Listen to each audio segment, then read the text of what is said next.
Abingdon has a new bike park. Now, they didn't make this the easiest place to find. The bike park is part of the Meadows Sports Complex, so you use that for driving directions. From the complex, take the paved path next to the baseball fields and turn right onto the gravel pathway. This will lead you right to the bike park. We weren't quite sure what to expect heading into this.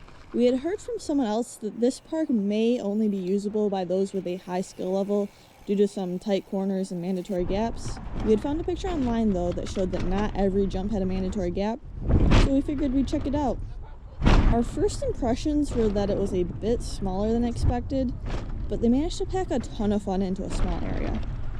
This bike park has 3 areas: a skills course, an asphalt pump track, and 2 jump lines.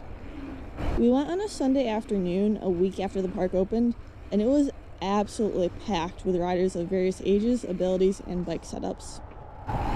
If you have a dirt jumper or BMX bike, I'd suggest bringing that. The pump track has some tight turns and suspension will eat your speed. For the jump lines, the jumps have a bit of an abrupt angle and there's a short distance between the jumps. If you want to clear these jumps, you really need to maintain your speed. That being said, a dirt jumper or BMX bike is not mandatory to enjoy this park, and I definitely encourage people to ride whatever they have. I brought my Specialized Status 140, since that's the only bike I currently own in a working condition. For anyone who may not know, the Status is a full suspension bike, and I had a ton of fun.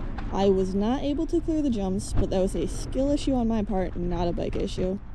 My boyfriend was on his full suspension as well, and was able to clear the smaller jump line.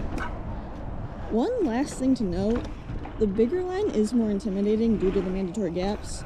However, based on what I saw and heard from others, it's actually easier to clear. I saw multiple people who could clear the bigger jumps, but not clear the smaller ones. Thank you so much for watching, and don't forget to be always adventuring.